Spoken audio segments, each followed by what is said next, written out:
Au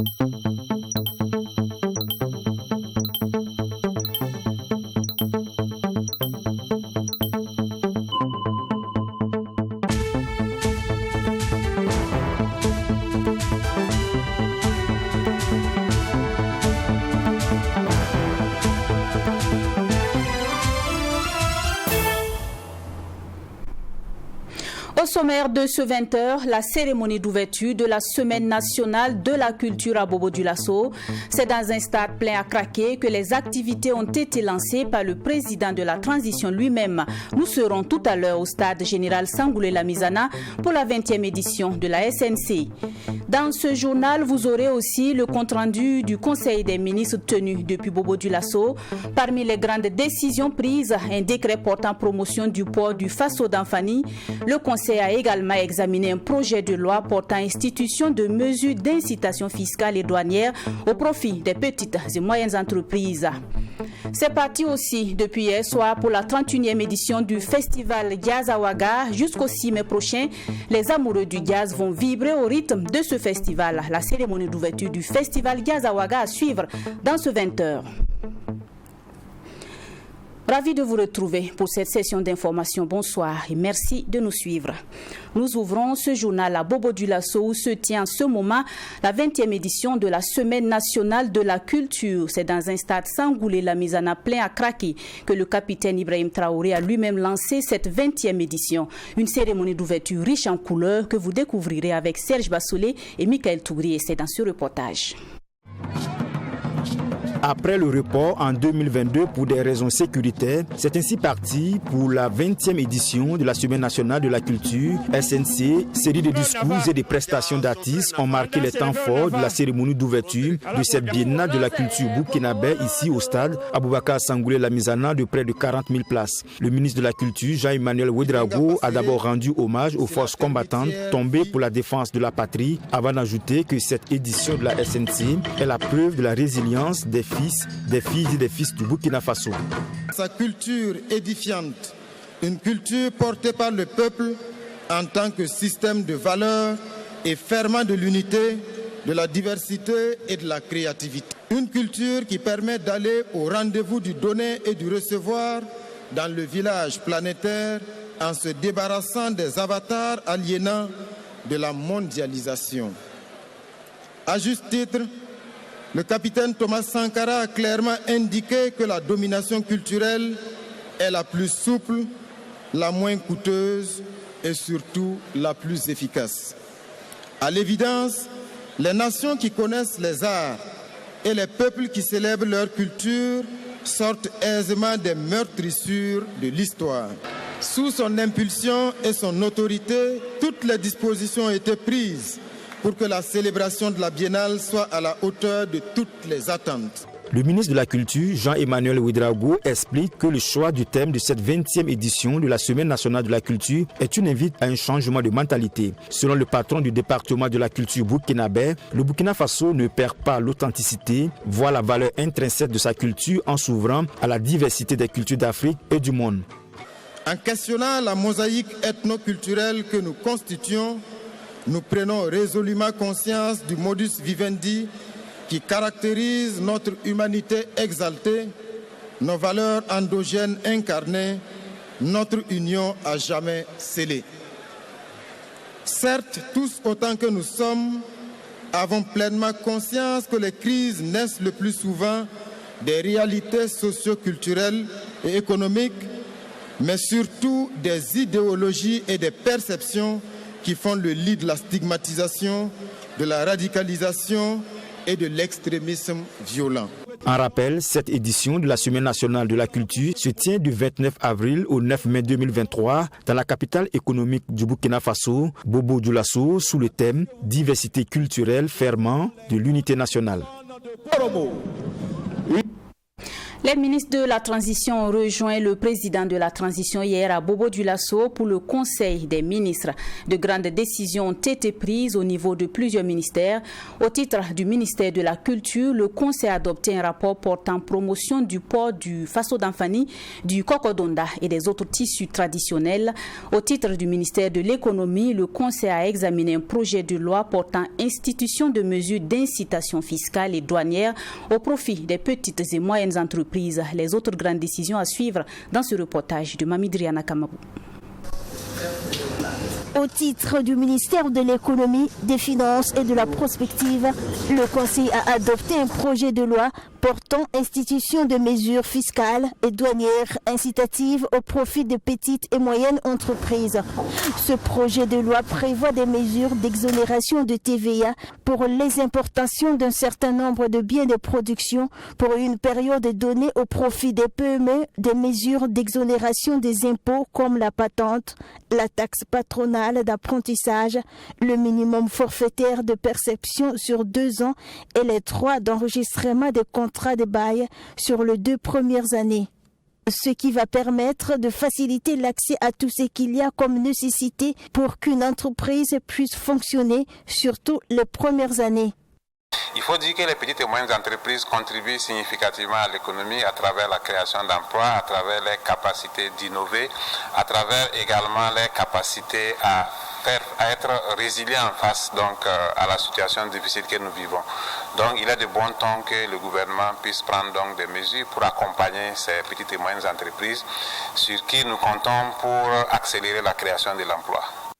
Pour le compte du ministère de l'Environnement, de l'Eau et de l'Assainissement, le Conseil a adopté un projet de décret portant réorganisation des emplois des corps des eaux et forêts et de la famille d'emploi gestion de l'environnement. Pour le ministre Augustin Kaboré, à travers ce projet de décret, le gouvernement entend résoudre une crise de cohabitation en fusionnant le corps des eaux et forêts et la famille d'emploi gestion de l'environnement avec des spécialisations option foresterie et option environnement. L'objectif visé à travers cette fusion est de créer un corps unifié entre le corps des eaux et forêts et la famille d'emploi des environnementalistes, unifié dans le cadre réglementaire pour permettre désormais d'avoir un seul corps avec des spécialisations, option foresterie et option environnement. Le deuxième avantage de cette fusion est également de permettre à ces 2 corps de créer une synergie forte, surtout sur le terrain, dans le cadre de la mise en œuvre des missions qui sont confiées au ministère. Au cours de cette rencontre, le gouvernement a aussi adopté un projet de décret portant promotion du port du Faso d'Anfani et du Kokodonda et des autres tissus traditionnels, ainsi que des projets de décret d'application de la loi instituant les comités de veille et de développement. Il s'agit là d'une affirmation également de notre culture, de notre amour bien sûr de ce qui est produit au niveau local, et à travers ce projet de décret, le gouvernement souhaite donc amplifier davantage cette bonne dynamique.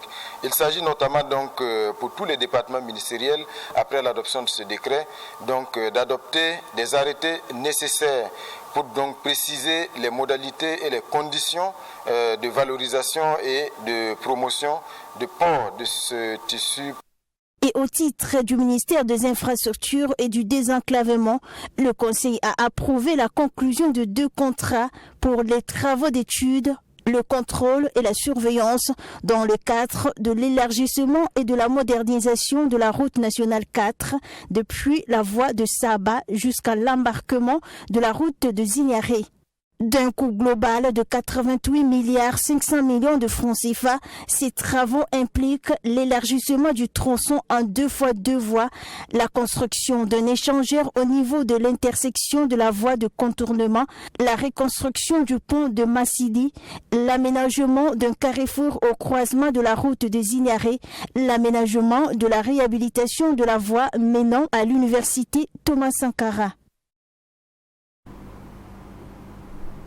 Voilà, nous sommes de retour à Ouagadougou à présent et nous allons à la découverte ou à la redécouverte d'une institution qui lutte contre la fraude. Il s'agit de la Coordination nationale de lutte contre la fraude. L'institution mène au quotidien des activités sur l'étendue du territoire national contre toutes les formes de fraude. Yves Kafando, installé le 27 janvier dernier, en est le 8e coordonnateur. Il partage avec nous la nouvelle dynamique qu'il entend insuffler à la coordination pour relever les défis liés au phénomène de la fraude. Et c'est dans ce reportage que nous propose Maxime Jean-Eudes Bambara. Structure rattachée au ministère de l'économie, des finances et de la prospective, la Coordination nationale de lutte contre la fraude a pour mission de mettre en œuvre la politique nationale de lutte contre la fraude en matière fiscale, douanière, économique et environnementale. Elle est donc composée de plusieurs entités et expertises, notamment la gendarmerie nationale, la police nationale, la douane, le service des impôts, des fiscalistes, de représentants des ministères en charge du commerce et de l'environnement. Mais comment peut-on définir la fraude? Il faut dire que la fraude, c'est toute importation ou toute déclaration qui a été faite en dehors de la procédure réglementaire prévue en la matière. Dès lors que vous menez des activités en dehors donc de ce qui est prévu par la loi, ce que le législateur a défini, dès lors que vous menez des activités en dehors de cela, c'est de la fraude. Porté à la tête de l'institution le 27 janvier dernier, Yves Kafando entend insuffler une nouvelle dynamique à la coordination afin de réduire la fraude à sa plus simple expression. C'est de faire connaître davantage les activités de la coordination, les actions que nous menons sur le terrain. La nouvelle dynamique consiste à une dynamique participative de la population, les amener à comprendre les actions que nous menons et dans l'intérêt général, parce que cette structure, elle concourt effectivement à travailler, à assainir les finances publiques. De la saisie des poulets surgelés à Ouagadougou et Kombisiri, à la saisie des amphétamines et explosifs dans le quartier Larlé, en passant par la saisie de carburant, d'importants résultats ont été engrangés. Les plus récents sont le démantèlement d'un dépôt illégal de gaz et la saisie de 45 tonnes de produits prohibés. Des cas de fraude qui ne sont pas sans conséquences sur l'économie nationale. Nous n'avons pas tout de suite et maintenant des chiffres à vous communiquer, mais il est évident que quelqu'un qui devait passer par la procédure normale, acquitter son devoir citoyen civique en payant son impôt, les finances publiques se porteraient mieux. Mais quand on contourne les procédures, la réglementation, ce type d'activités ne permettent pas effectivement d'obtenir des ressources pour alimenter les finances publiques. Selon l'inspecteur central des douanes Issa Compaoré, membre permanent au niveau de la Coordination nationale de lutte contre la fraude, les types de fraudes les plus fréquents sont ceux douaniers et fiscaux. Nous travaillons ici beaucoup sur les renseignements, des avis de fraude que nous recevons, des indicateurs, tout. Et après avoir reçu ces informations, nous essayons quand même de les approfondir à travers des enquêtes. Voilà. Et maintenant, s'il s'agit aussi de contrôle d'entreprise, nous travaillons en synergie avec les différents membres permanents, à savoir le membre permanent impôt, le membre permanent commerce et le membre permanent environnement. Donc à l'issue de ça, nous associons toutes les informations que nous avons et nous essayons de tirer les conséquences nécessaires. La Coordination nationale de lutte contre la fraude dispose d'une brigade mobile qui est son bras opérationnel et qui appuie les différents membres permanents dans l'exécution de leur mission. Elle mène également des investigations et procède à des saisies de produits frauduleux selon son premier responsable, Victor Kemtarboum. Mais les principales difficultés restent le manque de collaboration des populations et le manque de moyens financiers. Nous ne sommes pas souvent bien compris et c'est connu de tous. Généralement, les gens pensent que voler l'État n'est pas voler. En ce sens, les gens couvrent beaucoup plus les fraudeurs que d'assister les gens qui interviennent pour arrêter cette fraude. Nous appelons à toute personne qui a une information concernant la fraude de nous appeler au 70 12 27 55 ou au 67 76 76 35. Il y a des difficultés, voilà. Avoir une information, ça nécessite quand même que les indicateurs, vous puissiez les fournir quand même suffisamment d'argent. Généralement, nous n'avons pas un fonds qui est prévu pour ça. Donc pour avoir l'information, il faut payer cher. Alors sur le terrain aussi, il faut des déplacements. Les fonds aussi qui nous sont alloués ne suffisent pas suffisamment pour ça. Créée en 1994, la Coordination nationale de lutte contre la fraude fonctionne sur la base du renseignement. Et le principal vecteur de lutte contre la fraude, selon le coordonnateur Yves Kafando, demeure la population. Ce dernier appelle donc les populations à une franche collaboration afin de mettre fin à ce phénomène qui met à mal l'économie nationale. Direction maintenant l'Université Joseph Kizerbo pour la soutenance de thèse de doctorat unique en histoire africaine du docteur Alain Daboné. Son travail a consisté à décortiquer l'origine de la culture Bissa et Alain Daboné révèle que les Bissa viennent du Nord Ghana. À l'issue de la présentation et de la délibération, il a été sanctionné par la mention très honorable. Les détails de Fatima Tanikima. Dans son document, Dr Alain Daboné révèle que les Bissa viennent du Nord Ghana. Et c'est cette communauté de base installée au Burkina Faso qui s'est élargie grâce aux communautés venues d'ailleurs pour former le peuple Bissa. Il s'agit entre autres des communautés d'origine Mouaga, Gurunsi et Dagomba. C'est donc cette diversité qui fait la culture Bissa, explique le docteur en histoire africaine Alain Daboné. Parler de culture authentique Bissa, c'est une aberration. Voilà, je dirais que la culture Bissa aujourd'hui est la résultante de ce brassage-là. Et il est intéressant qu'à l'échelle de notre communauté, on comprenne cela. Savoir que, c'est dire, nous sommes nous-mêmes. On vient de partout pour être ce que nous sommes aujourd'hui. Et chaque Burkinabé devrait apprendre davantage sur son origine dans ce contexte de promotion de vivre ensemble et de cohésion sociale. C'est ce qu'a laissé entendre le tout nouveau docteur en histoire africaine. Selon lui, la question des origines est d'une importance capitale dans la résolution de certains conflits. C'est bon que nos communautés-là comprennent cela. Aujourd'hui, on n'est plus à l'aide de la construction d'une identité ethnique, on parle de la construction d'une identité nationale. Et je pense que ces histoires-là peuvent nous permettre de comprendre cela.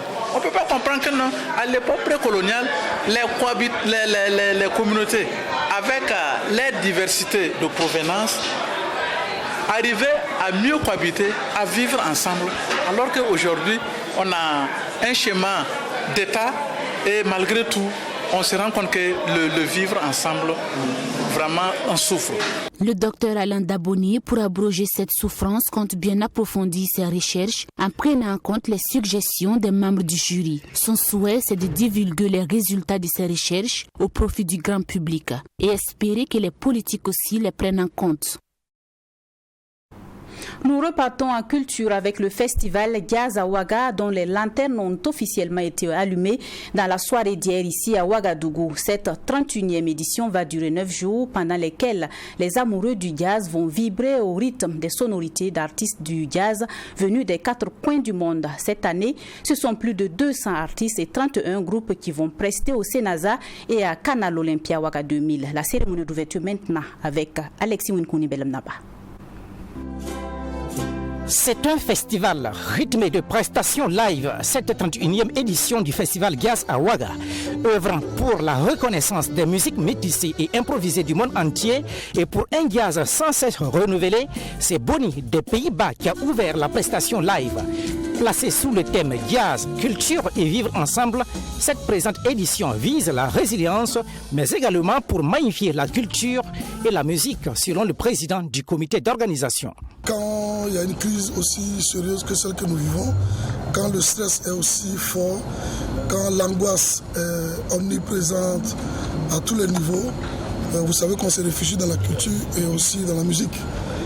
C'est pour ça que nous on a pensé que notre festival peut servir à apporter un peu de baume, un peu de joie, un peu d'espoir à tout le monde. Et donc c'était nécessaire qu'on mette cette 31e édition sous le signe du vivre ensemble, de la nécessité d'être résilient.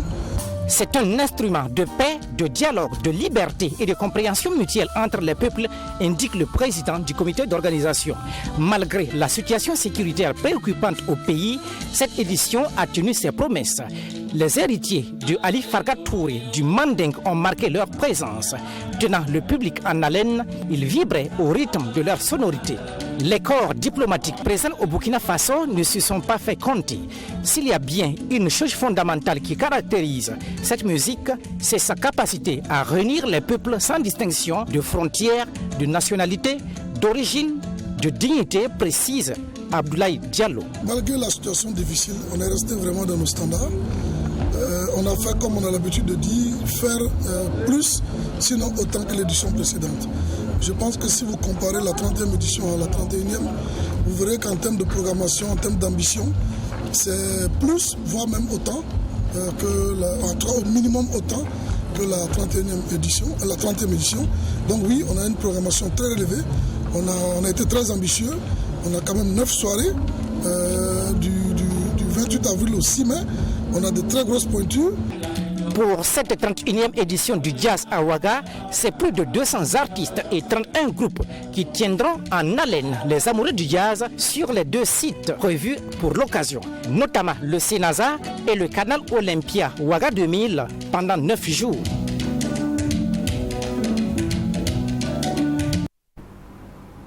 Les jeunes de la communauté islamique Ahmadiyya sont en retraite spirituelle pour 3 jours. Une retraite spirituelle pour prier pour le retour de la paix au Burkina. Occasion également pour ces jeunes de faire une compétition sur les connaissances coraniques et sur des disciplines sportives. On reste avec Alexis Wenkouni Belemnaba. Réunis à cette 20e conférence, les jeunes de la communauté islamique Ahmadiyya sont en retraite spirituelle. Occasion pour ces jeunes musulmans de faire une compétition sur une activité à 2 volets. L'un sur les connaissances coraniques, l'autre sur le sport.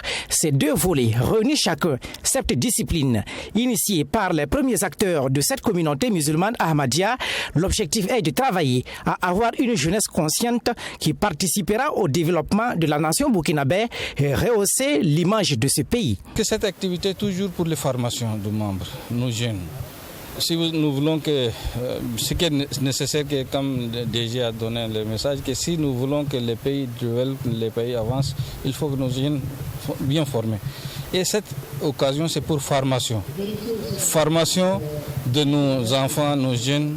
C'est ça qui est l'objectif de cette ijtima. Je pense que ce sera beaucoup de notre effort pour les formations seules. Et pendant les 3 jours, il y aura les prières tahajjud, les différents discours, différents prêches. Malgré le contexte sécuritaire difficile, le pari de l'organisation de cette conférence est tenu. Pour le président des jeunes de la dite communauté, l'idée est de pérenniser cette initiative au bonheur des jeunes de cette organisation. Malgré la difficulté, les jeunes sont là, ceux qui pouvaient répondre ont pu répondre. Voilà, mais il y a beaucoup qui ne sont pas parmi nous aujourd'hui parce que voilà, il n'y a pas de route pour eux pour qu'ils viennent à cette conférence. Nous travaillons parce que notre jeunesse soit une jeunesse consciente, responsable, voilà, qui est soucieuse du développement de leur pays. Et c'est ce message que nous souhaiterons transmettre à l'ensemble de la jeunesse burkinabé.